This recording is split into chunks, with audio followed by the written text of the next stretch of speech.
Welcome back to the Deep Dive. Today we're plunging into semaglutide. Now I know many of you probably think, okay, weight loss, appetite stuff. Right, that's the headline you see everywhere. Exactly. But if that's the full picture for you, well, get ready for a bit of a reframe. Our sources pointed us towards a much deeper angle. Yeah, they really did. I mean, sure, semaglutide works on satiety signals, slows digestion. That's the biology most people know. But what we found is it seems to offer something else, something pretty profound that goes way beyond just the physical changes. So it's not just about managing food then. It seems not. It's more about discovering this real silence, sometimes an unsettling silence. And that silence, that's the really counterintuitive idea we want to explore today. Rich. Precisely. So our mission for this deep dive is basically to understand how this unexpected quiet can lead to some surprising truths, maybe fundamentally shift your relationship with food, and maybe even yourself. It's a fascinating angle. Okay, so let's unpack this. The conventional wisdom, what most of us hear, is that, weight, body fat, is mostly about food. Calories in, calories out. Or carbs, or discipline, or willpower. That whole narrative, it's presented like this straightforward math problem. Right, but our sources bring in this thinker, Dan Hollis, who really challenges that. He suggests it's about something else entirely. Yeah, and he calls it, provocatively, decoding emotional amnesia. Emotional amnesia. And here's this really striking claim. Semaglutide gives you silence, and silence gives you truth. He's basically saying it creates a space, a quiet space to maybe uncover these long-buried emotional needs that food might have been papering over. Wow. Silence and truth. Yeah. That's a powerful link. And he makes this point, which I found really insightful. He says many people don't struggle or, fall off track because of hunger returning. No, not physical hunger. It's because of, as he puts it, sheer confusion about what to do with the quiet that semaglutide creates. Confusion, that's such a different framing than, say, lack of willpower. It completely reframes it. Makes you wonder, doesn't it? Maybe the real headline we're missing isn't lose weight fast. Maybe it should be something like, what if you weren't broken, just confused? That hits differently. Yeah. And Dan Hollis's approach, it isn't about shaming people. It's about teaching them to, and this is his phrase, sit in its shame long enough to learn something from it. He calls that a different kind of medicine. A different kind of medicine. So when Dan Hollis talks about what semaglutide really does, he's not focusing on the appetite suppression. Not primarily, no. He says, and I found this really resonated, it gives you a moment where food stops talking. And for some people, that's the first honest moment they've had in 20 years. The first honest moment in 20 years. Wow. Why do you think that lands so hard for people? I think it's just the raw honesty of that statement. For so many people, food has been that constant voice, hasn't it? Right. Filling every gap, every uncomfortable feeling. Yeah, that background noise you rely on. Exactly. So when that suddenly goes quiet, it can be deeply unsettling. Dan explains this silence can actually be frightening. It makes people feel like they've, quote, lost their favorite lie. Lost their favorite lie. Oof. Yeah. And that feeling often makes them scramble back to old habits, the familiar noise, just because the quiet feels too exposed, too raw. Which leads right back to his main point then. Exactly. It was never about the food. Okay, it was never about the food. That really sets the stage for what Dan Hollis calls the quiet window. And to really get a handle on this, maybe we should look at the example he gives. Kate, the 46-year-old mother of 3. Yeah, Kate's story is, I think, incredibly relatable for a lot of people. She described knowing the rhythm of her hunger, her cravings, like a song she'd had on repeat for decades. Right. The afternoon slump meant chips. Yep. Loneliness meant bread. Joy meant cake. It was coded. Her initial progress on semaglutide was textbook. 7 pounds down, minimal side effects, blood sugar looking better. Everything seemed fine. On the surface, yeah. But she wasn't really prepared for what came next, emotionally. Not at all. And then she has this pivotal moment. She tells Dan Hollis, I walked past the pantry, and for the first time in 20 years, nothing reached back. Wow. Just silence from the pantry. Imagine that void where there used to be a constant pull. Right. And that's the moment Dan identifies as the quiet window. He says that's the moment where the food stops answering your questions and the real ones start talking. The real questions start talking. And her reaction wasn't what you might expect, like relief. No, it was more complex, not immediate tears, but this profound internal shift. She felt this unexpected grief. Grief. Grief for what, exactly? Not the chips themselves, surely. No, not the food itself. It was, as Dan puts it, the grief of losing the thing that numbed you, even if that thing, that numbing agent, was also kind of wrecking her life. That's really profound, the comfort in the crutch, even if it's hurting you. It really is. What Kate realized she missed wasn't the food, but the signal, the rhythm, the self-story that said, at least I know how to feel full. Ah, the familiarity, the predictability of it. Exactly. Later, she described feeling really uneasy, like the house was too quiet. And even stranger, her own brain was turning into a library after hours. The library after hours. That's That's evocative. This is it. And she realized, kind of uneasily, that everything feels like truth now. The silence was just leaving her face to face with herself without the usual buffer. And this is where Dan Hollis says his real work actually starts. Not with the first 7 pounds lost, but right here. Precisely. It's when people start hearing, as he says, the echoes of all the years they used food to muffle the deeper questions. Questions like, What am I hungry for when I'm not hungry? Who am I without the chase? What's left when the noise goes? These are huge, difficult questions to suddenly confront in that silence. absolutely. So semaglutide isn't solving the emotional hunger then. No, not at all. Dan's view is that it just clears the runway so you can finally see what's trying to land. Clears the runway. I like that. And for Kate, what did that look like? Seeing what was trying to land.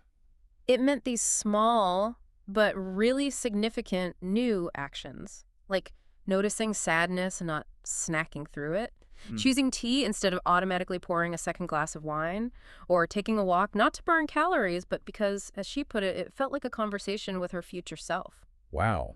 Small steps. Big shift in intention. Huge shift. Okay, so we've explored this idea of the quiet window through Kate's story, which is really powerful. But it raises the obvious next question for anyone listening who might be experiencing this.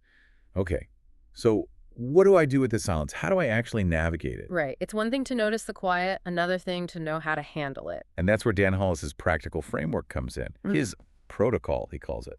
Exactly. He talks about providing scaffolding for that quiet window. It's not just take the shot and hope for the best. It's a human-centered framework. It looks at the biology, sure, but also behavior and those emotional blueprints we were just talking about. So it's about using the medication proactively. Yeah, using semaglutide as a window to change, not a crutch. That's his key distinction. Okay, so what does this scaffolding actually look like? Is it a strict plan? It seems less like a rigid formula and more like a set of guiding principles for a conversation, really. It's not just about tracking macros. It's about what you do with the quiet space the medication gives you. Gotcha. So what's the first principle?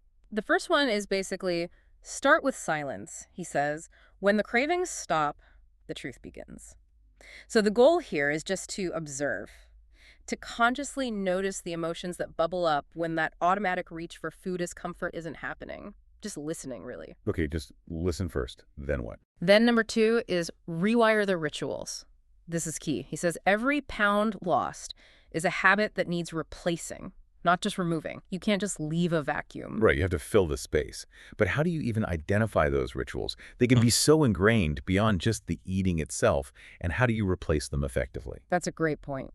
And Dan says it starts with that observation in the quiet window. When the urge doesn't hit you like usual, what's the feeling or the situation you're left sitting with? Boredom, stress, loneliness. Okay, identify the trigger or the feeling. Yeah. And the rewiring is about consciously choosing a different response for that specific trigger. So for Kate, with the afternoon slump and the chips, the replacement wasn't just, say, rice cakes. It was an action addressing the slump itself. Maybe a 5-minute walk, maybe texting a friend, maybe journaling for a few minutes. So it's about building new pathways consciously. Exactly, one intentional choice at a time. Then the third principle, this one's really interesting, anchor identity before the weight drops. Anchor identity, what does that mean? He points out that often your body changes faster than your identity. That's the trap. Your physical self might be shrinking, but if your internal self-image, your identity, hasn't caught up. You might sabotage the progress. Precisely. So this involves actively asking yourself, who am I becoming as I lose this weight? What does this new version of me value or do? You have to intentionally build that new identity anchor. That makes sense. Okay, what's fourth? Fourth is pace the process. Dan talks about metabolic pacing, emphasizing that speed isn't the goal. Fast results don't mean lasting results. Pacing is protection. Protection. How so? Well, it allows your body to adapt physically, yes, but maybe more importantly, it gives your emotional self, your psyche, time to catch up to the physical changes. Rushing often leads to feeling overwhelmed or like it's unsustainable because the internal landscape hasn't adjusted. Slow and steady, letting the mind catch up with the body. Okay, fifth, and this is one I think gets missed a lot, plan the off-ramp from day one. Planning for after the medication, right from the beginning. Exactly. Dan firmly believes the real work begins after the medication. So you need to prepare for life post-semaglutide from the outset.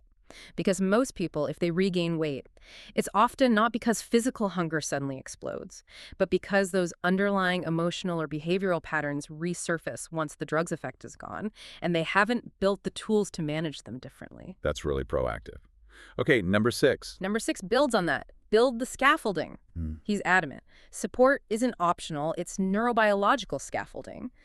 This whole process, especially the deeper self-discovery part, isn't something you should or maybe even can do alone. So community, maybe therapy, coaching. Yes, emotional support, community, structure, even just having the right language to talk about what's happening inside. He says, humans deliver meaning. You need other people to help make sense of it all. Humans deliver meaning. I like that. And the final principle. Finally, number 7, rewrite the narrative. This is where the really deep, lasting shift happens. Dan explains it like this. Weight loss is biology. Staying there is narrative. Biology versus narrative. Yeah.